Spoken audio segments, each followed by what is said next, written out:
Hey guys, what's up? Welcome to another BEJ live stream. This is the official BEJ live channel. We go live every single day at 10 a.m. JST, Japan Standard Time.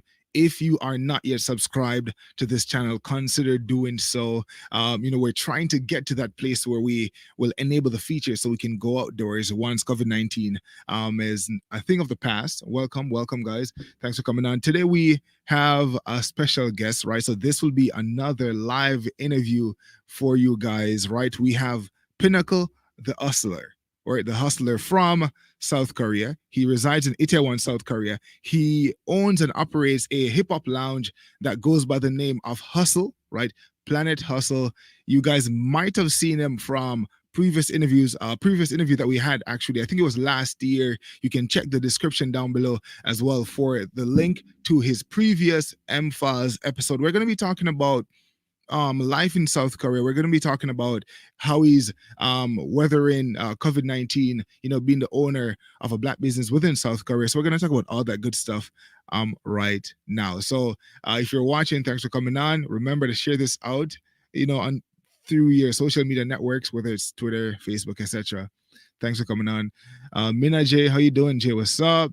I believe Webley, how you doing? Chili Freeman, Tipito, what's up? So I'm gonna bring Pinnacle on right now. So let's get to it. Hey Pinnacle, what's up, man?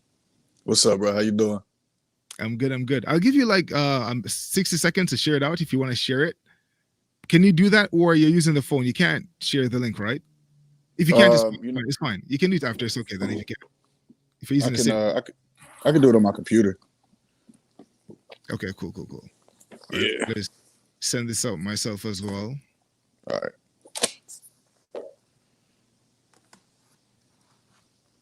How you guys doing? Busy Mike, what's up? How you doing?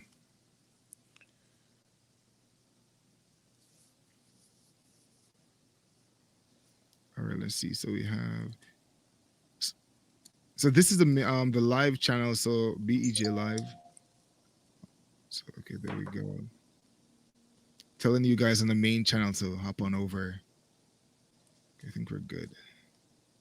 All right. Do you guys remember Pinnacle? Do I call it Jason or Pinnacle? Which one do you prefer? It don't matter, man. Usually people call me Pinnacle, but either way, it's fine for real. It don't matter. Okay, cool. Whatever's easier for you. All right. So the first thing is I want you to introduce yourself to the world again. Tell them who you are and what you do and why South Korea, just so people can be refreshed. All right, cool. All right, so my real name is Jason. My nickname / stage name is Pinnacle.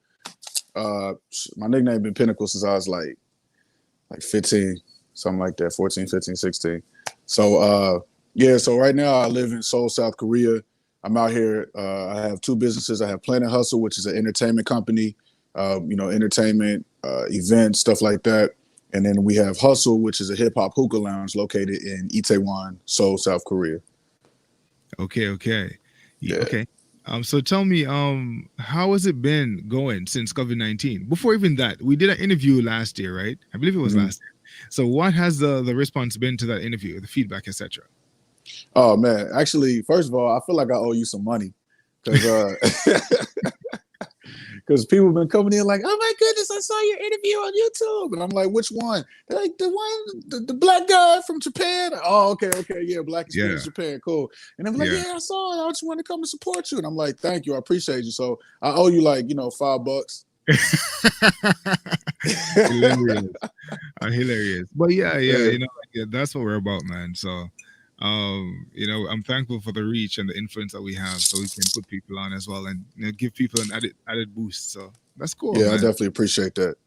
Yeah, once COVID-19 is over, man, I'll be back there again, right? So to pay you a visit. Yeah, man. All right. So what has it been like, since COVID-19? Because I know that some businesses, depending on the type of business you have, it might be hard during this time. Like, what are you doing to to weather the storm, pretty much? Actually, businesses in Korea have really been having a tough time. Well, specifically entertainment businesses. So there's this law in Korea where you can't dance, and I heard it's the same in Japan actually. Oh, which is, okay. yeah, it's really weird to me. Like, how you gonna tell people they can't do what comes naturally to them? You know what I mean? Like, this is a human behavior. But anyway, that's a whole nother topic. But basically, there's this law that says you can't dance, but Korean government doesn't generally enforce that law. But now that COVID-19 is going on, they've been trying to force businesses to close, so they can't legally, send you an order and tell you to close. So they just been enforcing every rule that they can. Hmm.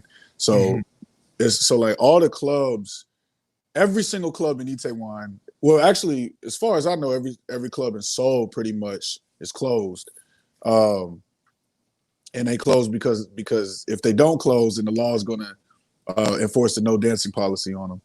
And we've gotten threatened as well. A lot of my friends that have businesses, like everybody has been. I mean, I'm talking about even bars, lounges. I understand the whole thing about clubs because it's a lot of people packed into one place.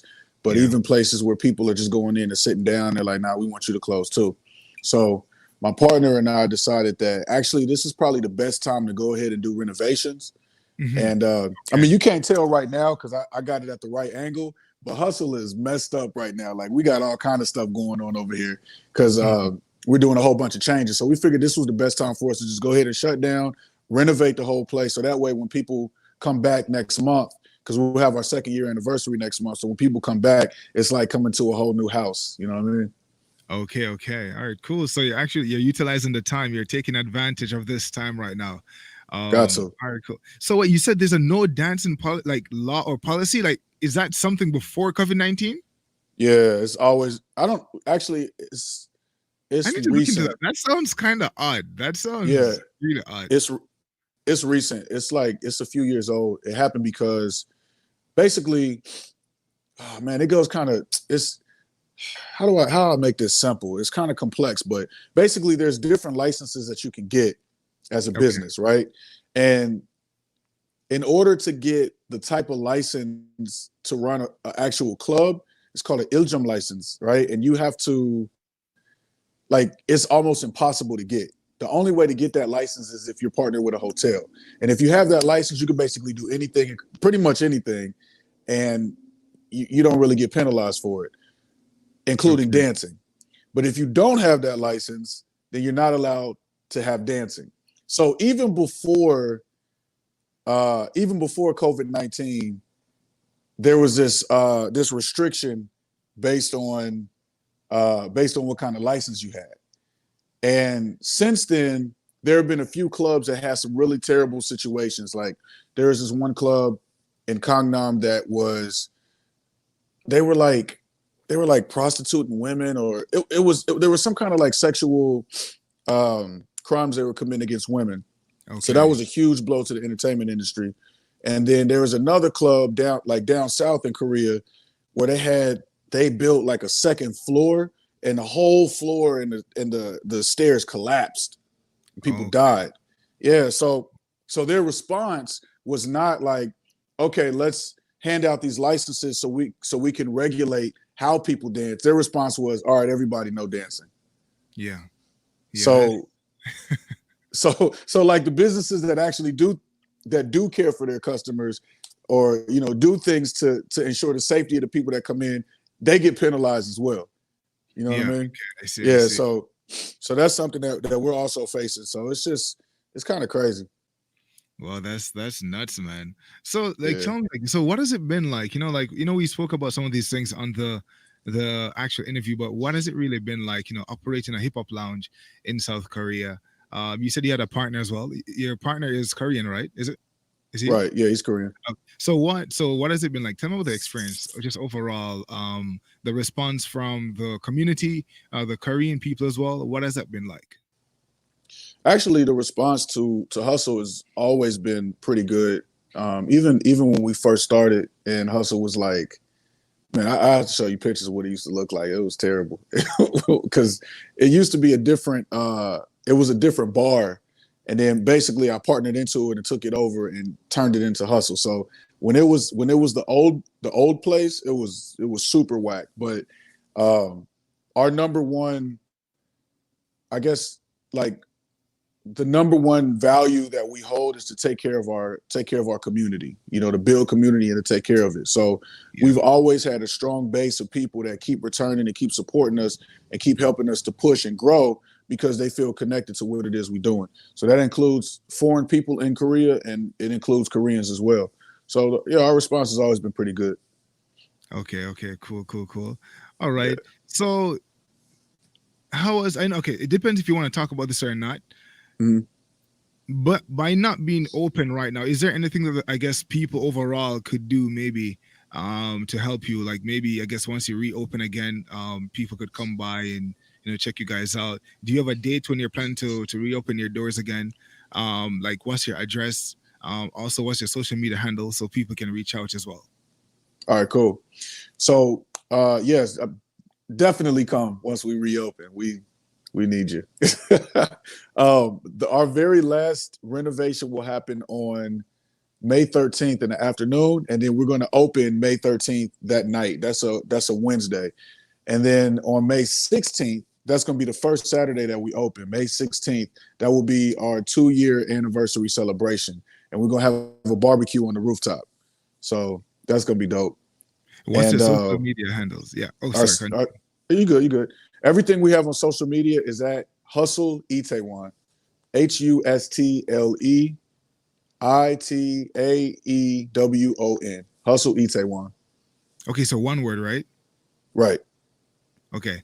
All right. So I came by, I can't remember the exact day, right? So I want you to walk us through what it's like an experience in the nighttime. When people walk through your lounge, what can they expect, right? People, guys, you can also watch the interview to see a tour. We did a tour of his lounge. So if you're curious about it, and since he's doing renovations right now, I'm not sure if he can walk around because he's renovating. So check the link in check the link in the description down below. You can watch that interview. You can see the interior. It's definitely a place that I would advise you guys if you're in South Korea or if you're passing through Itaewon, definitely check it out. You guys know that we're about, you all know how we operate on BEJ. All right, cool. All right, so that's one. So what I'm gonna do is I'm gonna jump into some questions and see what people have to ask you, because sometimes people have questions to ask. So guys that are actually watching right now, what do you want to know from Pinnacle? Drop your questions in the comment section down below, and I'll ask Pinnacle. Can you see the questions yourself, Pinnacle? Do I hit the chat button? Oh, okay. If you can't see, I'll read it. Okay. Because you'd have to go over to YouTube to see it. Okay. Let me not press nothing. The last time I pressed something, I got disconnected. Oh, I done pressed something. How do I get out of here? Doggone it. It's okay. I can see it's fine. Someone is saying, let's see. Well, before that, so tell us about the experience. So when someone comes to your lounge in the nighttime, what is it like? Sure. What can they expect? Okay. It depends on what time you come, right? So if you come early in the night, like let's see, we open at 7. So I would say Friday or Saturday between 7 and like 9:30. First thing you're gonna do is you're gonna walk up the first set of stairs, right? And it's got these blue LED strips that come down on either side. It looked like the movie Belly. You remember that movie? Yeah, it looked like Belly. With Tupac, he's with Tupac, right? No. Belly was with Nas and DMX. Oh, sorry. Yeah. Okay, no. Yeah, it's all good. You messing up, man. But you about to be on my next Black Facts. So no, I'm just messing with you. So you go up the first set of steps, and then you turn around and open the door. First thing that you get hit with is this big banner that says "Welcome to Hustle," right? And we got carpet. Like, actually, we did a few upgrades since you've seen it. We got carpet on the floor. You know what I'm saying? When you come in, it's got this big mirror with this pink light, like LED light behind it. You know what I mean? Yeah. So girls can look at it and be like, "Oh my goodness, I'm cute," and take me a little selfie. You feel me? That's why we put that there. And then you go up the stairs, and if it's earlier in the night, like between 7 and 9:30, first thing that's gonna happen always is you get greeted by one of the Hustle staff. Every time you come in, somebody's gonna say hello to you. And like I said, if it's early in the night, you're just gonna see people chilling. You see people sitting at the tables, you know what I'm saying? So just sitting at the bar, just sitting down, smoking hookah, drinking, relaxing, you know what I mean? And then it's gonna be like a real relaxing environment. If you come later at night, go ahead. Sorry, no, continue. If you come later at night, like 10:30 or later, you're gonna come in same situation. Come up the stairs, you see all the LED lights. You'll get greeted by hustle staff, but you're gonna see just people everywhere. Just I don't know what is gonna be going on. Like it might be somebody doing a backflip in there. I'm just playing. Everybody doing no backflips, but my DJs will be spinning. Like all my DJs are dope. You're definitely gonna hear something that you want to move to. You know, sometimes people go directly upstairs. Like they don't even stop at the bar. They just come in, hi, go right upstairs. Just go upstairs and chill. So when you go upstairs, you get this view of all of Itaewon, especially when the weather is nice and clear. Like it's a beautiful view. And you know, the service is always going to be on point. Like I said, community is our number one thing. So yeah, if you come early in the night, it's going to be chill. If you come later at night, it's going to be a lot of energy going on. Yeah, definitely the roof. I like the rooftop. It's like I can see why people want to just like chill on the roof, right? Yeah. When they go up as well. Okay. So there are some comments in this. People have some comments, but I want to ask a few more questions. So how many days per week are you open? Because I remember there was you have days off, right? Or we you're have days? only on Mondays. Okay, so 6 days per week. So Mondays you're closed. Right. Okay, because on Mondays. All right. So the next thing is your staff. Is your staff all Korean? Nah, actually, we like the UN in here. You know what I mean? We got some guys from Kazakhstan, Uzbekistan, obviously Korean people. I'm there. You know what I'm saying? Like we've had workers from Mexico and like I think the Philippines, like Malaysian. Like basically as long as number one, as long as you're legal, as long as you can work legally, then that's cool. And then number two, we look for people that have the right type of personality to work here. You feel me? Yeah. And then of course, number three, can you do the job? So we don't really have like one type of worker, you know what I mean? As far as like where people are from or what their ethnicity is. Okay, once you're qualified, you can get a job. That's fine. What's the state of South Korea right now? I know before South Korea was like going crazy with COVID-19. What is it like overall? What's the general atmosphere like in the country right now? You know what? Like I would say like 3 weeks ago, from like maybe a month and a half up to about 3 weeks ago, it was like a ghost town out here. It was crazy. Like I don't know if anybody was following my Instagram, but I was uploading Instagram stories like, look how quiet Itaewon is, and I would just stop talking. And then you could like hear nothing. And then I would start talking again. I'm like, you can hear me talking. I've never seen Itaewon or Hongdae like that at all. I mean, because usually it's popping. You can't hear nothing on the street. There's so many people. Music is blaring everywhere. You hear, cars, traffic is crazy. It was dead during the whole COVID-19 thing. I mean, obviously it's still going on, but I think people have gotten tired of staying at home. And I think I think it's like it's like global group thought. Yeah. Yeah. You know what I'm saying? So I feel like everybody's like, I'm tired of being at home and I'm trying to go out. So you're starting to see more people come out, and like you see more people at the store now. You see more people on the street, especially now that the weather has gotten better. People are out, during the daytime at coffee shops and stuff like that. For me, it's a little bit different because like my life is always so busy. It's kind of nice to just, sit at home and not do anything. You know what I'm saying? But for other people, like it's kind of the opposite. I think people are tired of being at home. They're ready to step out and do something. Yeah. So are stores still closed right now, or some stores can open their doors again?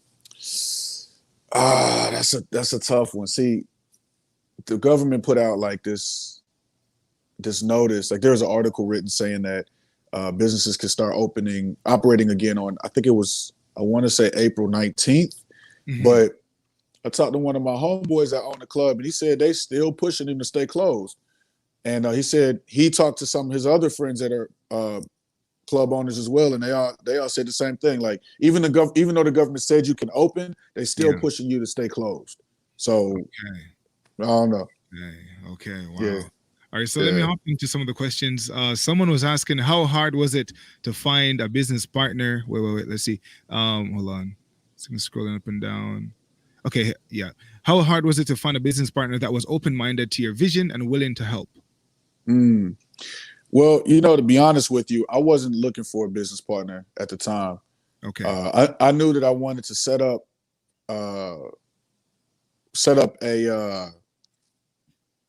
this idea of what hustle was, and I was going to do it whether I had a partner or not.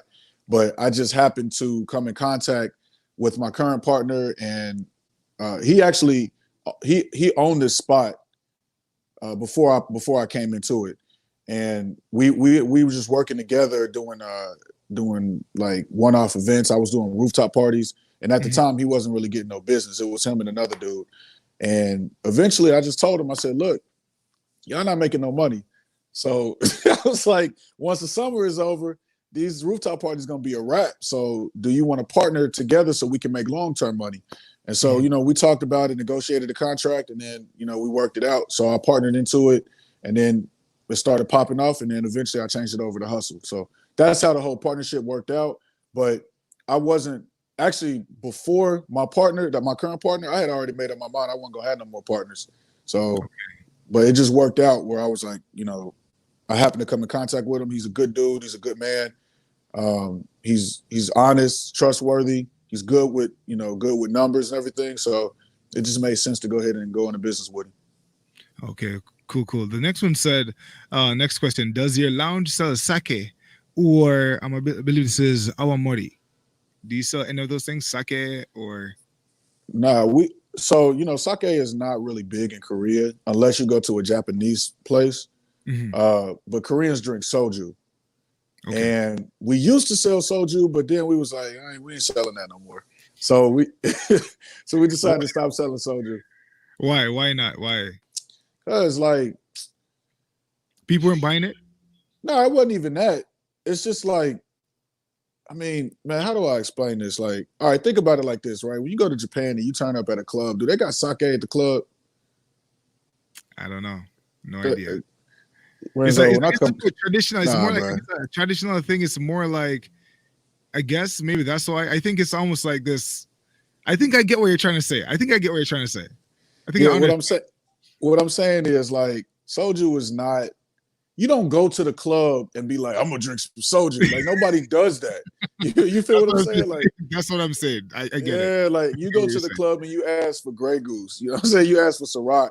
You ask for people like Bombay, Malibu. You feel what I'm saying? Like it's like it's more. No, someone asked a question though. I guess it's more so like a izakaya type of feel, where someone goes to like maybe a Korean grill joint or something. That's where you get that, right? Yeah, you go somewhere like that. Yeah, like a Korean place. Yes, they gonna have soju. But when you come into Hustle Rooftop Lounge, it's not like a Korean place where we do Korean things. Like it's like you walking into America when you walk in here. You know what I mean? Like even my Korean customers say that part of the reason they really like coming here is because it feels so different than the other clubs, or it's not even a club, but the other bars or lounges that they go to, it feels so different. And I did it like that on purpose. So to walk in and see somebody like sitting there with a glass of soju, like a bottle of soju, drinking, like it's weird. Like, you know what I mean? I don't like it. I don't like the way it looks. Okay, so it's almost like when they step in, it's like a portal to America then. Yeah. Okay. All right, someone was asking, okay, let's see. You don't have to answer the questions if you don't want to answer it, because sometimes people ask some questions. I'm just like, why are y'all asking? Okay, I can't wait to hear those questions. So this one, I'm going to, person's asking, sorry, are there beautiful women that come to the lounge? I'm like, come on, don't answer it, because let's talk about it. Let's talk about it. Okay, let's talk about it. All right. So the question was, are there beautiful women that come to the lounge? Yeah. All right. Be careful now. I'm gonna keep it 100%. I'm gonna keep it 100%. We have some beautiful, beautiful women that come to Hustle. Okay. And I'm very grateful for their support. And the reason why a lot of our women demographic has supported us so much, and I'm hearing this directly from the customers that I talk to, is because they feel like Hustle is a safe place for them. Okay. You feel me? So we actually have a lot of women that come, but the guys that come, I make it very clear to all my male customers, even the ones that I don't know, I'm sure they can feel that energy. Like we don't have people coming in being disrespectful to women. And if you are, we've actually had a couple situations where I had to escort somebody out of the premises. You feel me? So, Yeah, so we do have beautiful women, but and it's not. I'm not just talking about external beauty. I'm talking about internally and externally. We have some real wonderful people that come through. But for whoever asked that question, I'm assuming it's a man. If you do come to hustle in search of beautiful women, I mean, it's cool because we're all human beings, and we want to make connections. But you know, uh, at the beginning and at the end of you making those connections, respect has to be a consistent property of that interaction. So anybody Yeah. that come in being disrespectful, then they got to get dealt with. Okay, understood, understood. Okay, so I Yeah, guess that question was a good one then. yeah. The next one is, again, you don't have to answer this one. Someone is asking, do you have a rainy day fund? Linguistic Colors is the name of the person that's asking this. You don't Yeah, have of to answer course. that if you don't want to. All right, it's all good. Yeah, you have to have a rainy day fund. I mean, I think rainy day funds are essential for your personal and professional endeavors. You know what Yeah. I'm saying? So, I mean, even in my personal life, um, actually, I had to pay off. Uh, like I had to continue to reinvest in the hustle until it got to a certain point. Hmm. So for a while, I didn't really have any money, which was kind of crazy. Like we making money, but I don't have any. But after I got to that point, every time I got paid, I would take a percentage of my money and put it to the side and forget about it. Hmm. And I just continue to do that, and just I forget about the money. So if I make, let's say I bring in $1,000 and I Hmm. put 200 to the side, that means I got $800 to use for that month. Okay. Does that Okay. make sense? Yeah. So your Yeah. principal is about 20%. I try to do 20%. It depends on what I got going on. Like, I might have to go down. I think the minimum should be 10%, Indeed. but I try to push it to 20 if I can. Sometimes, if I've done a really great job and I got my expenses down to a certain amount, I might be able to do 50%. It just Okay. depends on what I got going on. But minimum is 10%. So rainy day fund is mandatory. Definitely. Yeah, for sure. Yeah, especially with COVID-19. I think the person is asking that because of COVID-19, right? And some people, some businesses are struggling, and some people who are working they're not pulling in income. And because Hmm. the vast majority of people, unfortunately, live paycheck to paycheck, it's like, I guess that's where the question is coming from. Because now some Right, people, what's going on. right. The next question is, okay, well, this person is asking, what do you think your next business venture might be? But what I'm going to ask as well before that is, what are your vision? What's your vision for your hustle? I remember before you wanted it to become like something massive. What's your vision this year, or what do you have planned that you can tell people about now for hustle this year? Uh, you know what? Actually, we wanted to open our second location this year. Okay. Yeah, but obviously that's not a good idea right now. So it depends on how the rest of the year pans out. You know how this whole COVID-19 situation plays out. If we're going to do it or not, we might have to wait till next year. But we're definitely going to open another location, and hopefully after that we open more locations. I don't know if I want to franchise or not. I don't know if that's the best, if that's the right move for hustle, but Mhm. I do want to expand as much as possible, reasonably speaking. Okay. All right. So another question is, all right. So that's to answer your question, Luke, I guess. So instead of other business ventures, or do you have other business ventures as well, or the plan is just to expand hustle? I got a lot of business plans, but I mean, a wise man don't tell everybody his next moves. You know what I'm saying? Okay, cool. Okay, cool. Yeah. I was just asking that follow up because the person was asking about next, but so I just connected what you just said as the next step, Right, right, which right. is to open more locations. For Someone is sure. asking, so I'm gonna go through these questions. Then I'm gonna stop answering, asking questions and go back to the beginning of your journey to try to like bring it Mm. full circle. The next one is I was in South Korea in the military.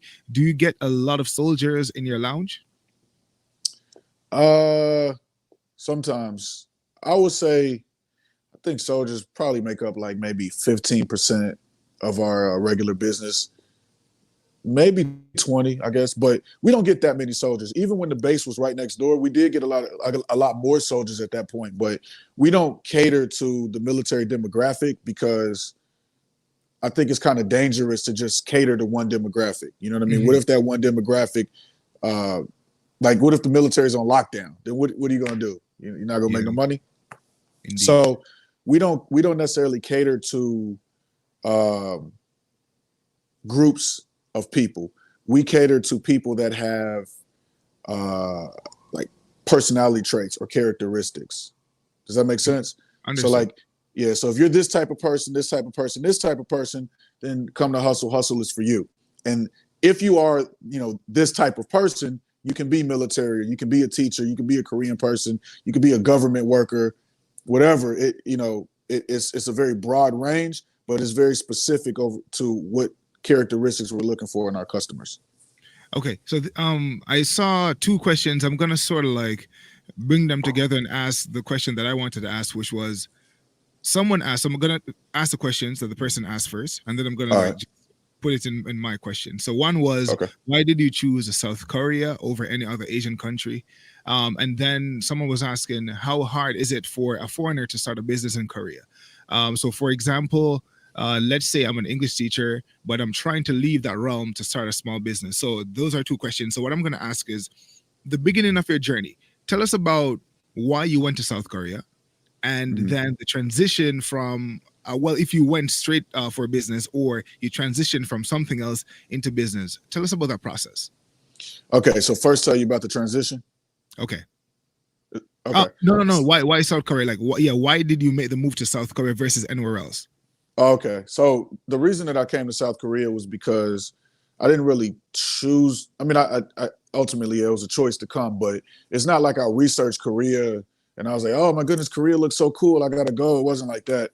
I was in college and I had a friend of mine. She got recruited to come to Korea to teach English. So she told me and told a few of our friends about it. And that's when I didn't even know what the heck Korea was. You know what I mean? So I had to look into it, and I was like, yo, am I getting blown up if I go over there? Like, what's popping in Korea? So I, so I had to look that up, and yeah, so it was cool. It was going to be a new experience for me. I had never really left the country.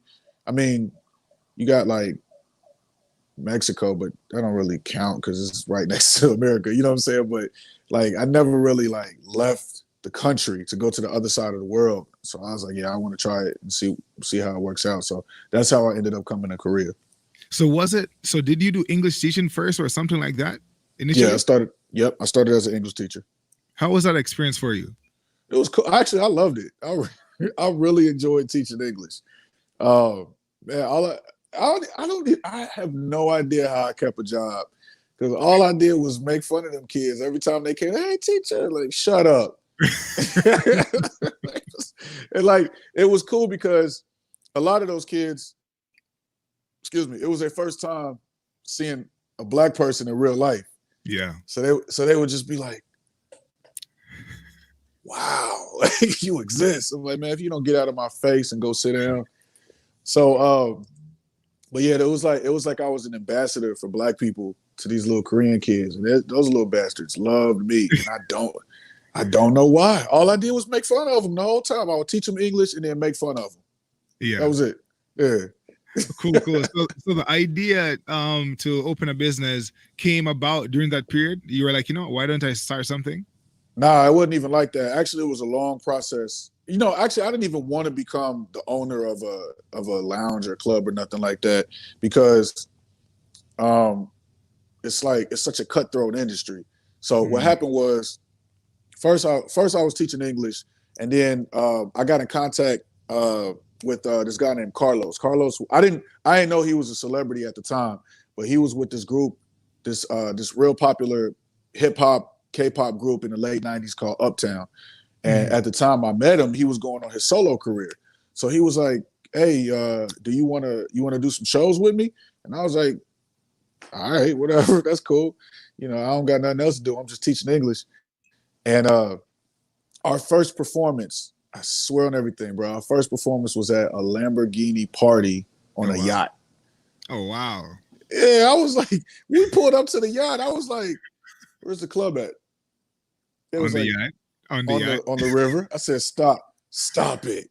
I Oh said, wow. why are all of these cars Lamborghinis? Yeah, it's a Lamborghini party. I said, stop it. And I'm like, who is this dude? And then that's when I found out that he was like a celebrity like that. But by that point, we had already built rapport, and me and Carlos was cool. He took me under his wing like his little brother.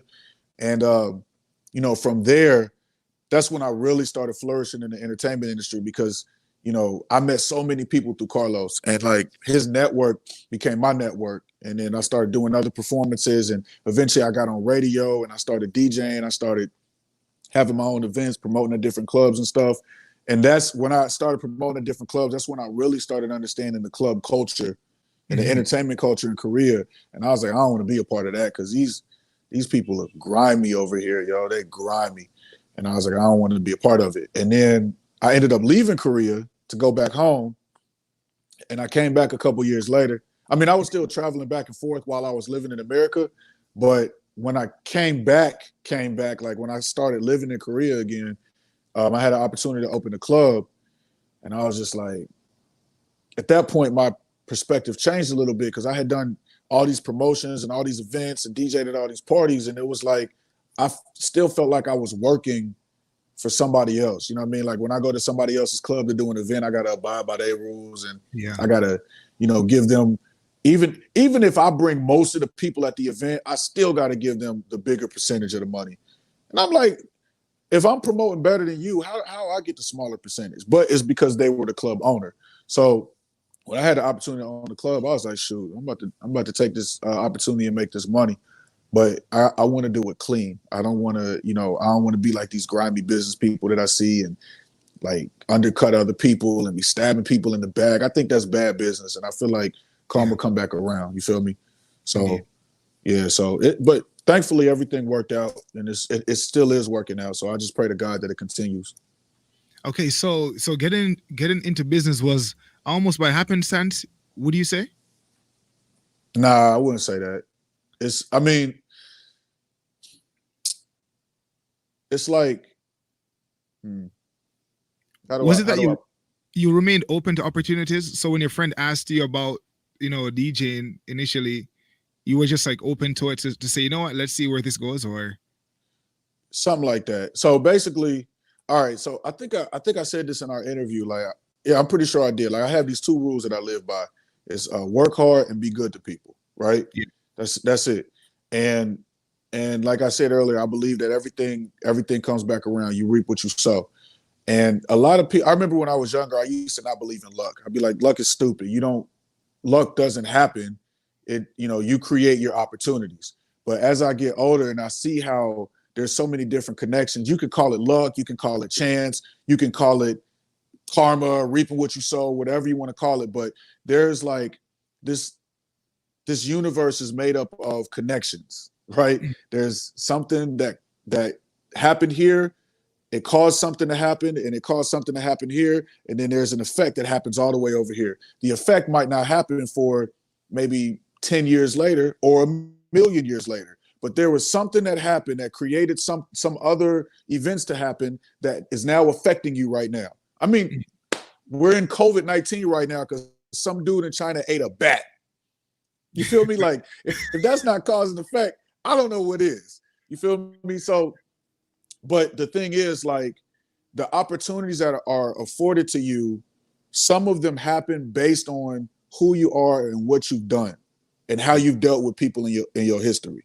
So when that guy came to me and offered me an opportunity to take his place in a partnership at the first club, there was a series of circumstances that happened that was beyond my control, right? I have no control over, them not doing business well, or him, his family issues, or his other bar that he had, or whatever made him decide I don't want to be in this partnership no more. Mm-hmm. But the reason he chose to ask me was because he thought Pinnacle is a good dude and I know he can do the job well. You feel what I'm saying? Yeah. So there's a series of situations or circumstances that happen that's beyond your control. Call it whatever you want to call it. But when those opportunities come in front of you, if you're not prepared for it, or if you haven't demonstrated the qualities necessary to take that opportunity, then you can't take the opportunity. So some stuff happens because it falls in my lap. But the reason it fell in my lap is because I put myself in the right position and, I made myself who I need to be in order to take these opportunities.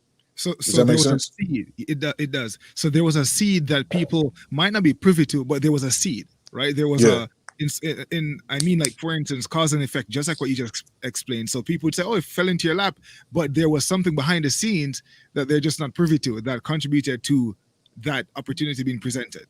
Exactly. So is there a way for people to recognize those opportunities? You know, if someone is like, okay, well, like, or it's something that just happens and you have no idea that this Mm. thing would have led to another thing, or where you did you feel like this would let me try to like see how I can put this. Maybe I could just ask, like, is there a way to recognize such opportunities or to Yeah, identify if you're on the right path? absolutely. So think about it like this. Ronzo, you got a car? No, Have you ever bought a car before? no. Okay. Uh I man, usually lease cars. I lease cars. I don't buy them. I lease them. So go okay. ahead. Mhm. That worked. Let me rephrase the question. Have you ever had possession of a car before? Yeah, many times. Okay. So when you get a new car, what is something that always happens? You start seeing that car everywhere. Yep. Am I True, right? true, true, true, true, You be true. driving, you be like, is that a oh snap? That's crazy. Oh, there's another one. I did not know so many people had the same car I had. Right? Yeah. Because now you're looking at this car with a different set of eyes. Now you've Mm, paid attention to this car, so now you're seeing this car everywhere. Does that make sense? it does. It Right? does. It happens all the time. Yeah. Same thing with opportunity. You got to keep your eyes open for opportunities. Like opportunities are always going to be in front of you, but you got to be the one that's paying attention to what it is that you can take advantage of. You feel what I'm Okay. saying? So like at the time, you know, when I before I partnered into this location, so remember I told you I had the first Club Hustle, right?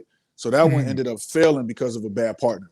At the time, after that club failed, I was devastated, depressed, broke. You know, I'm in a country where I ain't got no family. I can't, you know what I mean? I'm not like fluent in the language like that. And so like it was just like everything was against me. It was just I was just in a negative situation. I was like in a black, dark pit. Yeah. However, the one thing that I did have was my perspective, my frame of mind. And I decided that I wasn't going to let my situation get the best of me. So I had to continue to look for opportunity. So Yeah. what happened through a series of events that was beyond my control, I had an opportunity to do events at this spot. And I'm telling you, man, Ronzo, I got to send you the pictures, bro. This place was whack, man. Like it was terrible. I almost said no, actually. When I first came in here and looked at it, I was like, nah, I can't do this. Like, even though I'm in a bad situation right now, I still got to, you know, uphold my reputation. Yeah. But when they told me they had a rooftop, I was like, oh, you got a rooftop. Let me check that out. And I looked up, I saw the rooftop. It was nothing on the rooftop. Like it did not look good. But I Okay. saw the opportunity. Hmm. You feel what I'm saying? Yeah. So when I envisioned what wasn't there, and I was like, I can make this vision happen. And I did. And then eventually I partnered into it and I made it in the hustle. So it's just that's how you stay aware of opportunity. You just stay present, stay Yeah. aware, stay alive. You know what I Yeah. mean? Don't let your situation get the best of you. Keep looking for opportunity. Find a way to get out. Okay. So you got to be seeking continually. Then you got to be seeking Absolutely. always. Yeah, absolutely. How did you transition from, because I remember we spoke about this in the previous interview when you said the first club failed, right? How did you Yeah, pick yourself up from that to, because you said earlier that you were in a partnership and it was bad, and right. then now this guy said, hey, like, hey, maybe something can happen. You went to him, you were bitten once. What, like, how did you overcome that, I guess, fear of being bitten twice? Because it's like, if you're entering into another partnership, this may happen again. What Mm. gave you confidence? Well, basically, number one, I try not to be bitter. You know what I'm Okay. saying? Because, I mean, when you think about when you get burned in a relationship, it could be any kind of relationship, friendship, romantic relationship, family relationship, business relationship, people get bitter. And then when you get bitter, you start to look at other people with the same disdain that you looked at your old partner with Yeah. or your old relationship with.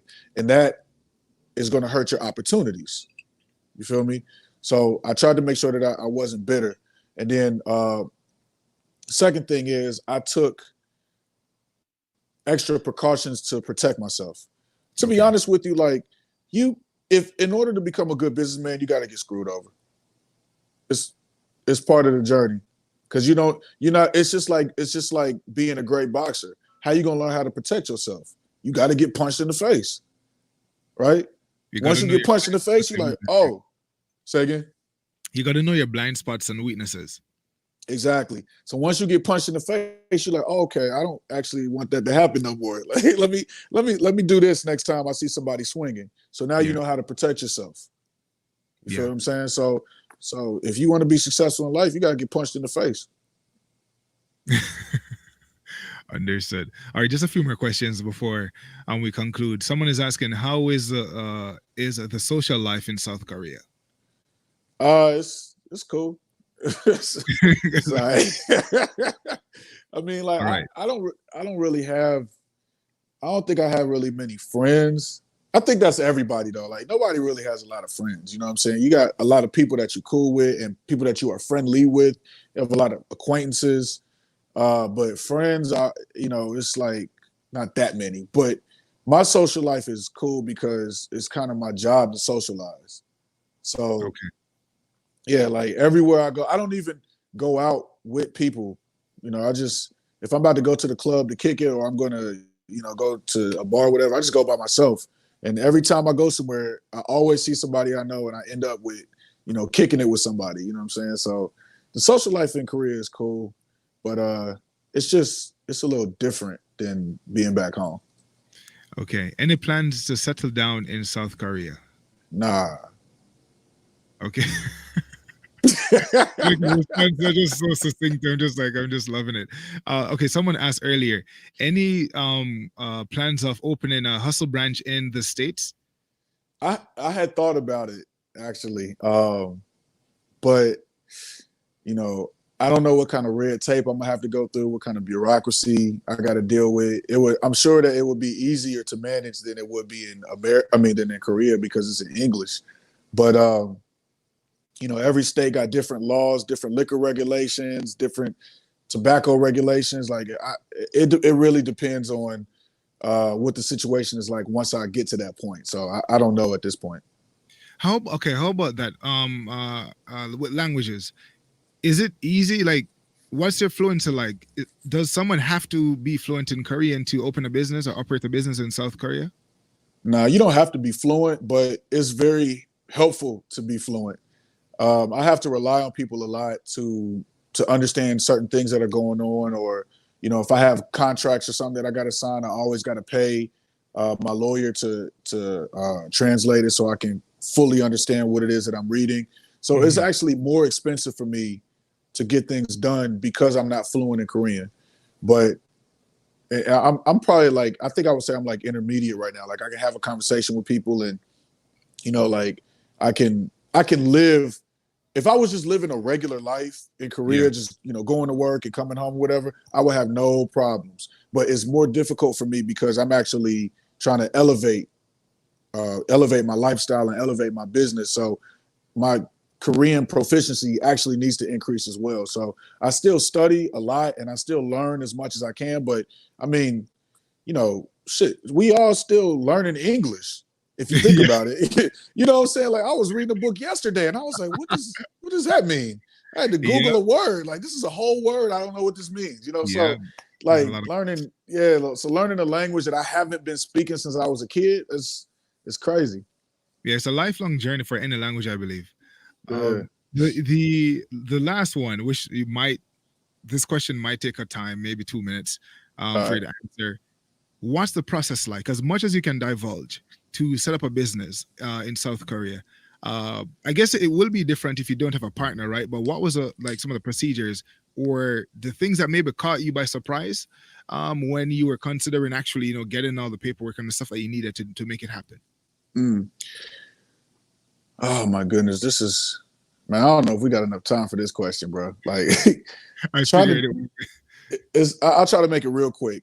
Yeah. The process is long, expensive, and annoying and frustrating.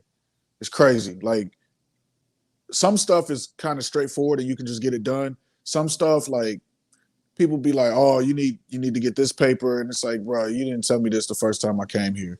Oh well, you still need to get this paper. Then you got to like go across the city to get one piece of paper that you need in order to do this thing you got to do on the other side of the city. Like it's crazy, man. Like you got to set up the business and set up the bank account. You got to get your visa, bro. Don't get me started on the visa process, man. That's some bull. Can I cut? Yeah, No, I'm not gonna cuss. yeah, that's But the one. Yeah, the visa one. I think that's probably is that the major hurdle? Was that a major hurdle for you? Was that a massive thing? Or man, the I most? thought about killing myself, man, because it was. I'm just kidding. I didn't really think about that, but that's how frustrating the process was. I was sitting in the immigration office like, I should just kill myself. This is some bull. Like, you know what I'm Yeah, saying? Like, why? It was it was crazy, my dude. It was absolutely crazy. And the crazy thing about immigration is there's no standard. Like they'll give you a paper yeah. of the stuff that you need, but really what it depends on is how that immigration officer feels that day.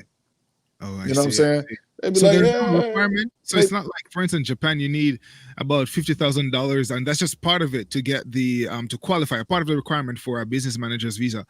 So was in Korea, do you have something like that? Like, what was the hardest thing to get? Was it securing the capital, or what was it? Well, the guy had the place already, but what was the hardest part for you?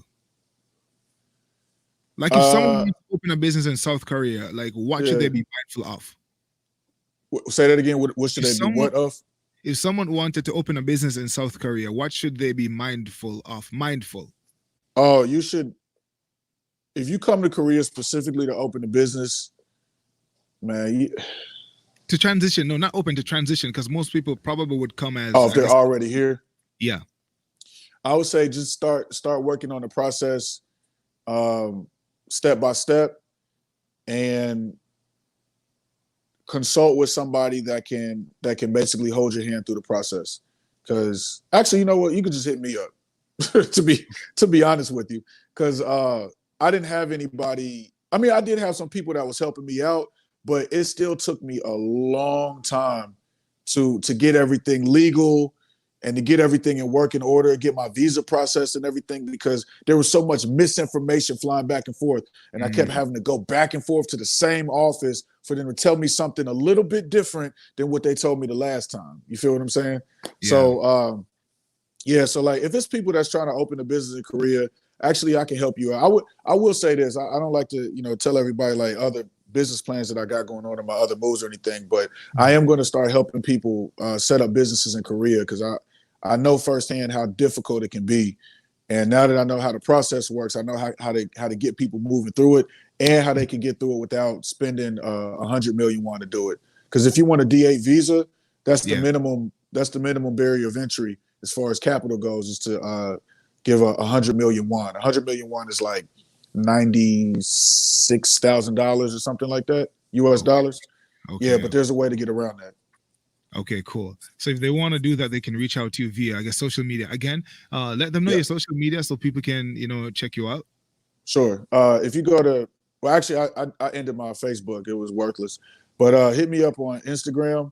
It's Instagram.com/I am Pinnacle. IAMPINNACLE. Okay, cool. So I'm Pinnacle on IG, and they Yeah. can find you on that. Let me just drop this in the. Oh, it's the wrong thing. Hold up. There we go. So I am Pinnacle. So yeah, just in case anyone is watching, or if you see the replay, I am Pinnacle on Instagram. You can reach out to Pinnacle to want maybe to tell him that you're gonna check out his spot, and if you want details on opening a business and all that stuff, he can give you the pointers. So you guys can do that. So anything else you want to share before you leave, Pinnacle? Shoot. For everybody watching this, I don't know what it is you're going through or what you're trying to accomplish in your life, but just remember that failure is a part of being successful. It's one of the stepping stones. It's one of the rungs that's in the ladder. So if you hit that point where you fail trying to do something, don't give up on yourself. I mean, you can feel bad because it hurts, but you got to keep pushing, got to keep it moving. So just remember that. Keep your goals in mind and keep moving towards those goals no matter what. Indeed, indeed. All right, man. Thanks for coming on, bro. I appreciate it. All right. I hope things go well this year for you. You get that Thanks, bro. second location, more people coming in, and all that good stuff, right? Thanks for coming Appreciate on. it. All the best. Word. Thank you, brother. No problem. Take care. Peace. All right, guys, that was Pinnacle, right? Owner of Planet Hustle in South Korea. Again, you can check the link in the description to watch the full interview. So if you haven't seen it yet, go over there, check the video out. The link is in the description on YouTube. It's in the, I believe, above the video feed on Facebook as well. You can click on that, go over and check the video out, and then you can also find all the social media handles. You can find them on Instagram at one is I am Pinnacle, so you can check it out right there as well, and you can find the links to his lounge and all that good stuff on Instagram as well. And then I think I have other I believe there's a website too, so check out, go and watch the interview, the MFiles interview. Once you see that interview, you also find the links to all his social media handle, websites, and all that as well. And you can go and support him. So if you're in South Korea, do drop by in Itaewon. I think most people know about the spot by now. I think as well, the interview went out as well, and a lot more people, of course, were aware of his existence and the spot. So that's good. So again, Pinnacle, thanks for coming on, guys. This has been another BEJ live stream.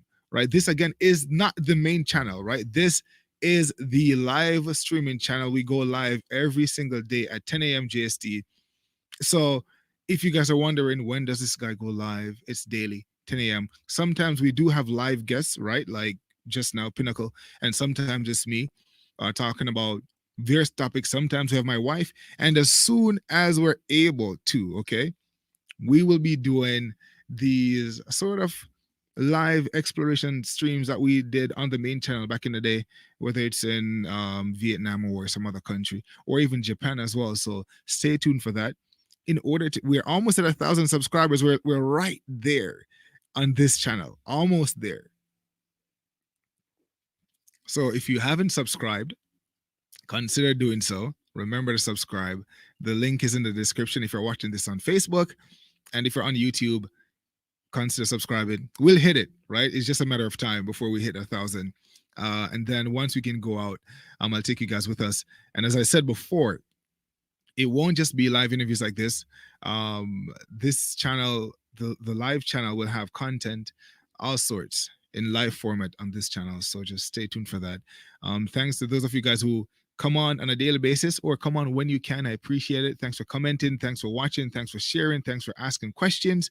I appreciate your time, and I value your time as well.